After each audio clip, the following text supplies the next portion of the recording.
정말로 이제 완연한 가을이 되었습니다.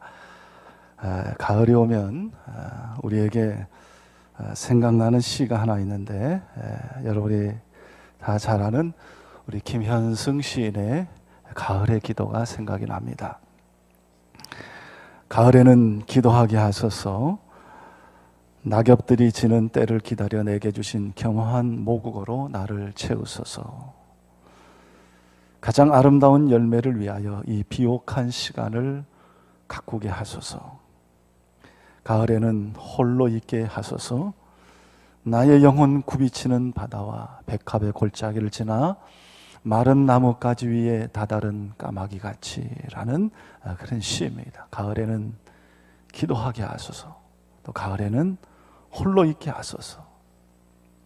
마른 나뭇가지 위에 다다른 까마귀 같이라는 그런 시를 이렇게 읽으면서 저는 한편 궁금함이 생겼습니다. 이 김현승 시인이 왜 자기를 하필이면은 까마귀에게 비유했을까라는 그런 생각이 들었습니다.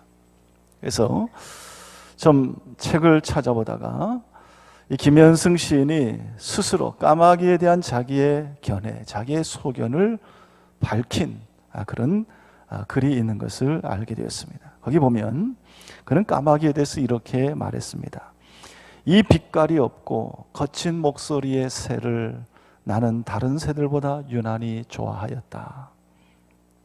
다른 새들은 육체적인 즐거움에 속한 새라면 나의 고향 남쪽 겨울에 그렇게도 많던 까마귀들은 어딘가 영혼의 슬픔과 괴로움에 속하는 새들인 것 같다.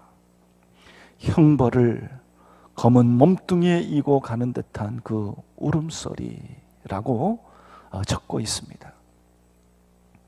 결국 이 김현승 시인은 우리 인생의 실존이 까마귀처럼 슬프고 괴로운 것이지만 이 하나님을 만나는 영적인 체험을 통해서 더 비옥하고 아름다운 열매를 맺을 수 있다고 믿은 것입니다. 그리고 그러기를 간절히 소원하고 있는 것입니다. 여러분, 이제는 완연한 추수의 계절입니다. 여러분, 어떤 열매를 맺고 계십니까? 또 어떤 열매를 거두기를 원하십니까?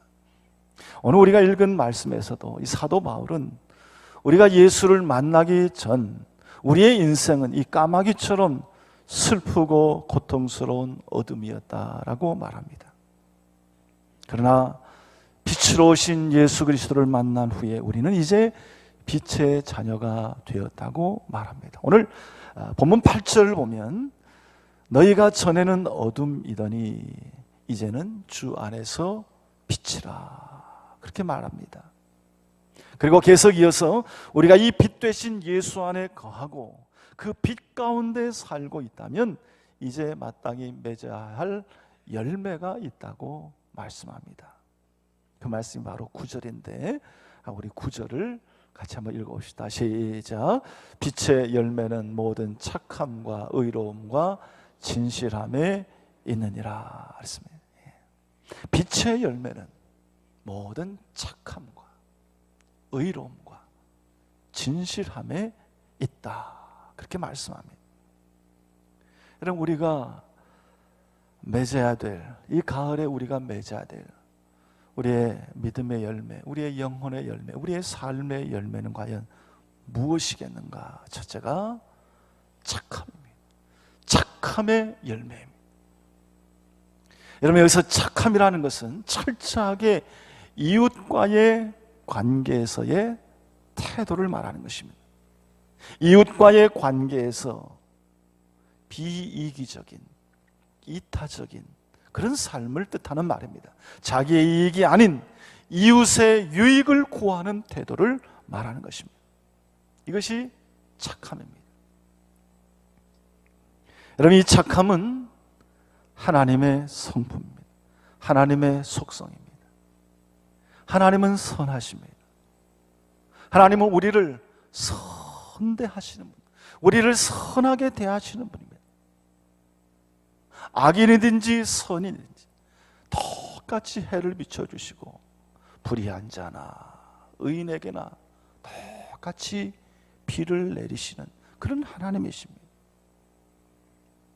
여러분, 예수님도 이런 선하심으로 이 땅에 어렵고 가난하고 병들고 약한 자들을 불쌍히 여기시고 그들을 고치셨습니다.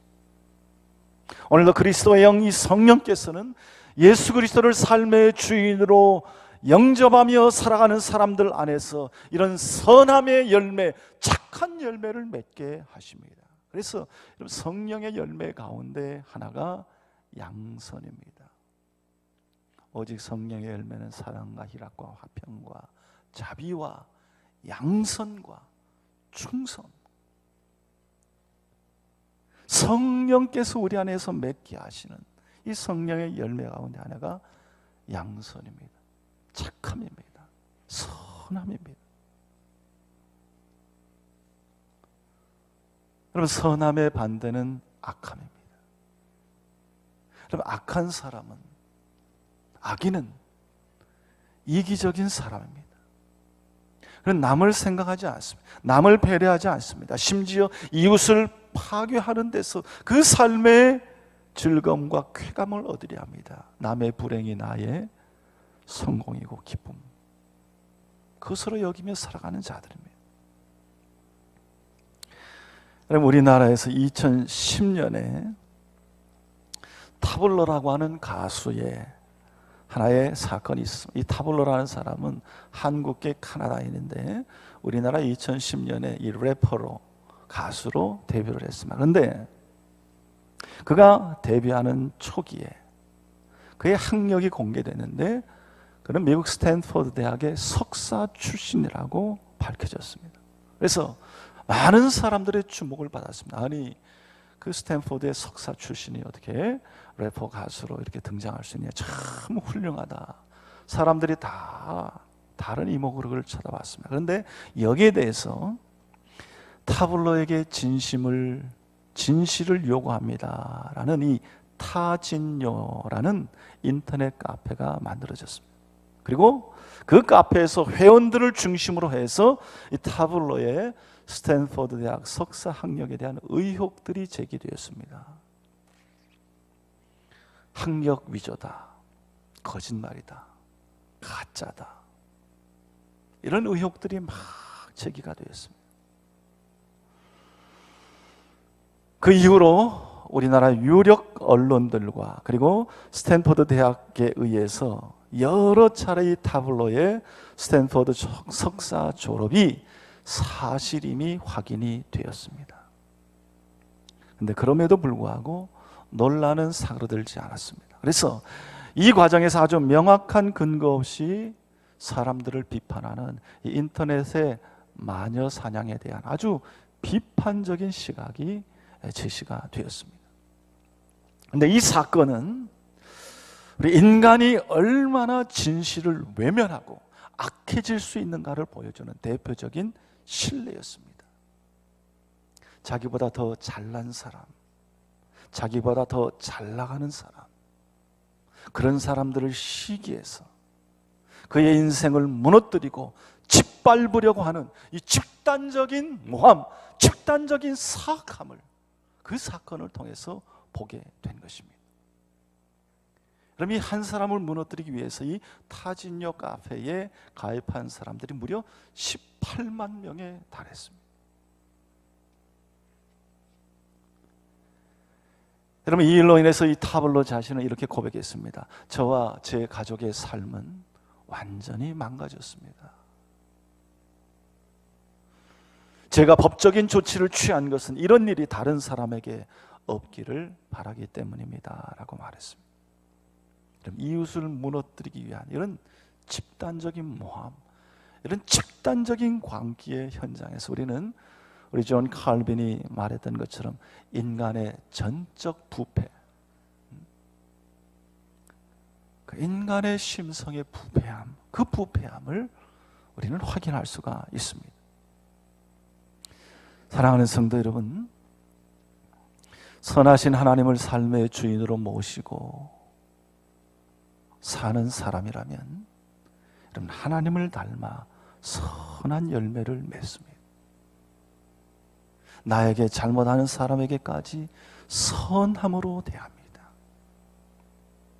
악을 선으로 갚는 것입니다. 하나님을 닮아 예수 그리스도를 내 삶의 주인으로 모시며 살아가는 우리 모든 그리스도인에게 맺어야 될 그 선한 열매, 그 선한 열매는 착함입니다. 선함입니다. 오늘도 나의 삶 가운데 이런 착한 열매가, 선한 열매가 나타나고 있는가? 두 번째는 여러분 의로움입니다. 여러분, 이 착함이 이웃과의 관계에서 보여지는 열매라면 의로움은 하나님과의 관계에서 맺어지는 열매입니다. 우리가 예수를 구주로 믿는 순간 죄인이었던 우리는 하나님 앞에 의롭다함을 얻습니다. 그리고 이 하나님 앞에서 의롭다함을 얻는 사람들은 실질적인 삶의 자리에서 의로운 삶을 살기 시작해야 됩니다. 여러분, 이 의롭다는 단어는 법률적인 용어입니다. 여러분, 우리는 하나님의 법을 어긴, 하나님의 법을 깨뜨린 그런 죄인입니다. 하나님께 죄인으로 정죄되어 영원히 심판 가운데 이르러야 돼요. 그런 사람들입니다. 그런데 우리가 이제 예수를 믿고 의로워졌다면 우리는 그 하나님의 법, 하나님의 말씀을 지키는 삶을 살아야 됩니다. 무엇이 올바른가 항상 고민하고 바르고 정당하게 살려고 해야 됩니다. 여러분, 한마디로 의인은 바른 사람입니다. 반듯한 사람입니다. 의인의 반대는 여러분 불의입니다. 불의한 사람입니다. 불의한 사람은 법을 무시하고 탈법적인 행동을 하는 사람입니다. 잘못을 저지르지만 그 일에 대해 고민하지 않고 그 일에 대해 가책을 받지 않습니다. 하나님은 이런 사람들에게 말씀을 통하여 경고하는데 로마서 1장 18절에 보면 하나님의 진노가 불의로 진리를 막는 사람들의 모든 경건하지 않음과 불의에 대하여 하늘로부터 나타나나니, 그렇게 말씀합니다. 하나님께서 이 불의를 행하는 자들에게 진노하신다. 그런데 여러분, 여기서 우리가 주목할 것은 이 불의의 원인, 불의의 원인을 경건치 않음과 연관시키고 있습니다. 사람들이 왜 불의를 행하느냐? 경건치 않기 때문에 그렇다는 것입니다. 그럼 경건이라는 것은 하나님을 두려워하는 태도입니다. 사람들이 불의에 빠지는 것은 하나님을 두려워함이 없기 때문입니다. 그래서 우리가 늘 하나님을 바라보고 그분을 경외하고 산다면 그분이 의로우신 것처럼 우리도 의로운 품성을 갖게 됩니다. 그리고 의의 열매를 맺게 됩니다. 하나님의 말씀을 따라 올바르게, 바르게 살아갈 수 있게 되는 것입니다.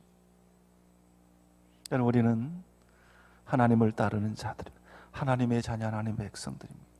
예수 그리스도 안에서 빛 되신 빛의 자녀들이 되었습니다. 그렇다면 우리 걸어가는 그 발걸음마다 주의 말씀을 따르고 주의 말씀에 순종하며 내가 가는 모든 삶 가운데 말씀이 지켜지고 이루어지고 열매 맺는 그 의로운 의의 열매들이 우리 가운데 맺게 되어야 할 것입니다. 여러분, 이 계절에 여러분 가운데 이런 의의 열매가 풍성히 맺어지기를 우리 주님의 이름으로 축원합니다. 셋째가 진실함입니다. 진실함의 열매입니다. 우리는 착함, 의로움, 그것과 함께 진실함도 하나님의 본질적인 속성입니다. 여러분, 하나님은 진실하십니다. 하나님께는 거짓이 없습니다. 하나님께는 어둠이 없습니다. 여러분, 진실의 반대는 거짓입니다. 성경은 사탄을 거짓의 아비라 그렇게 말합니다.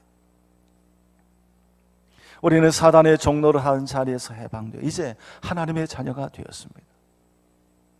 진실하신 하나님 아버지를 닮아가는 것, 이것은 당연한 삶의 변화가 아니겠습니까? 여러분, 빛 되신 하나님이 우리에게 임하면 우리 안에 있는 어두움이 다 드러납니다. 빛이 우리에게 임하면 어두움이 도망갑니다. 어두움이 물러갑니다. 어둠 가운데 있던 것들이 다 드러납니다. 어둠에 감추어졌던 부끄러움이 다 드러납니다. 그리고 더 이상 숨길 것이 없는 진실되고 투명한 삶을 살아갑니다. 이것이 바로 빛의 자녀들이 맺어야 될 진실함의 열매입니다. 여러분, 11절 말씀에 보면 너희는 열매 없는 어둠의 일에 참여하지 말고, 열매 없는 어둠의 일에 참여하지 말고 도리어 책망하라. 또 13절에도 그러나 책망받는 모든 것은 빛으로 말미암아 드러나나니 드러나는 것마다 빛이니라.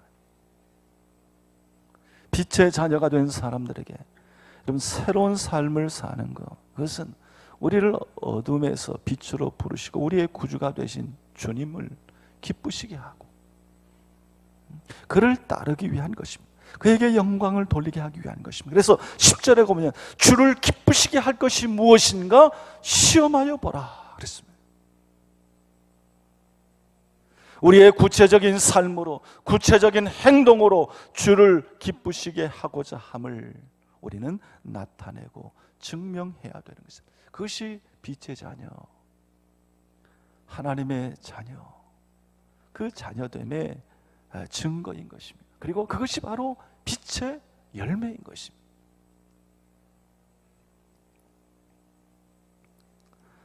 우리가 잘 아는 코리 덴붐 여사가 있습니다.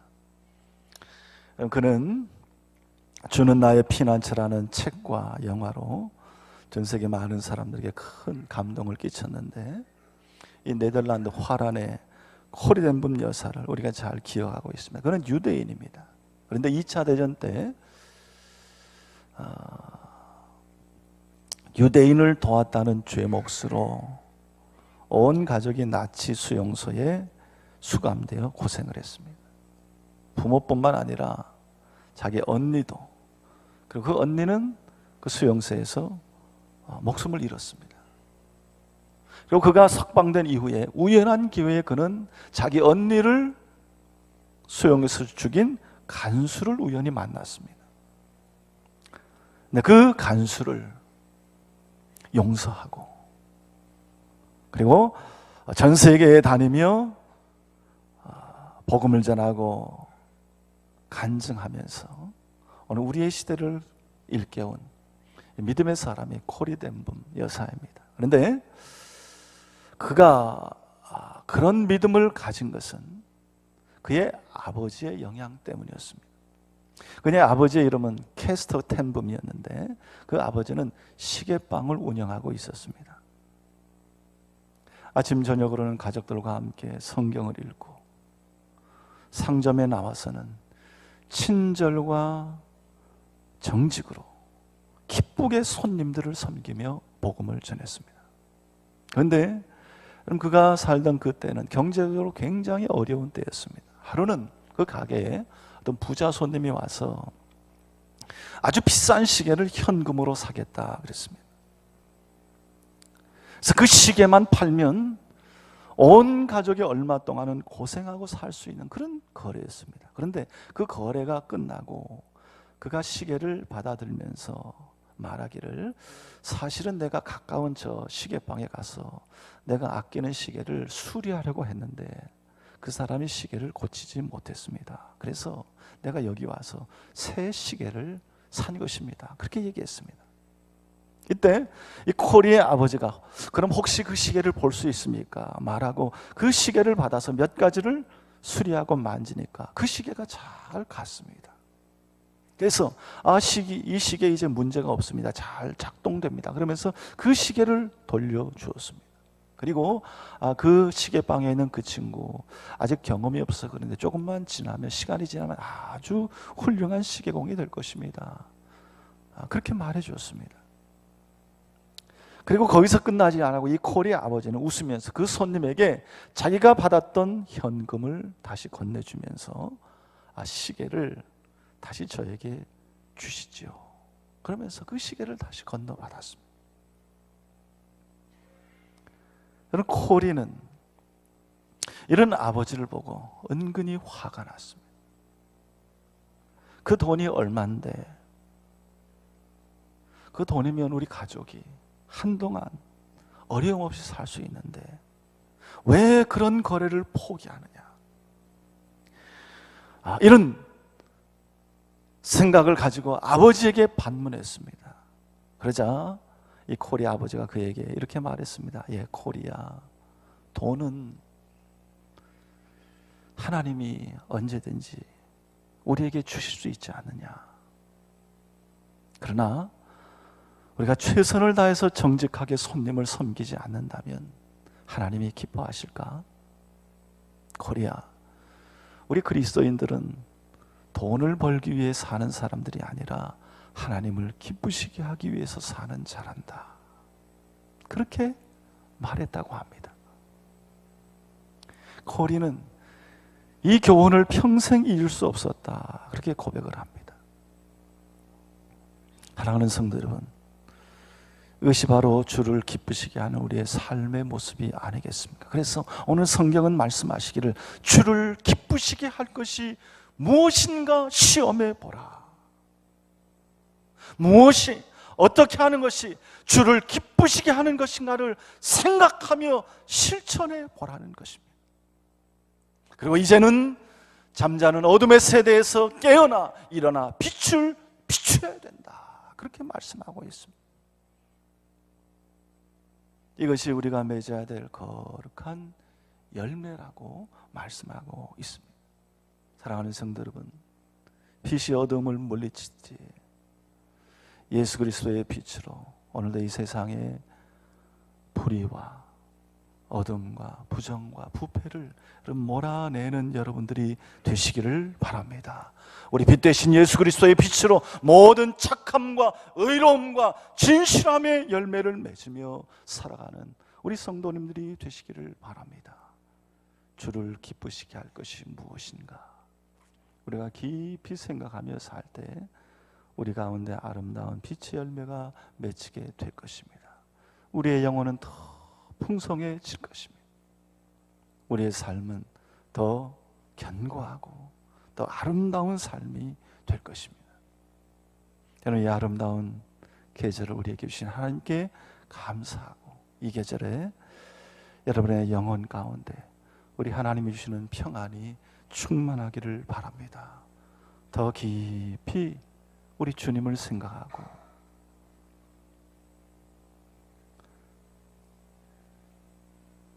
더 깊이 주님 앞에 나아가 더 깊이 우리의 삶을 되돌아보며 우리의 삶 가운데 다시 어둠의 그림자가 걷히고 주께서 허락하시는 빛의 아름다운 열매들을 가득가득 맺어서 기뻐하며 충만한 가운데 하나님을 찬양하고 세상 모든 만물이 아름다운 열매를 맺는 것처럼 여러분의 믿음과 영혼과 삶의 자리에도 이 귀하고 아름다운 열매들이 많이 많이 맺어지시기를 우리 주님의 이름으로 축원합니다. 이렇게 기도하겠습니다.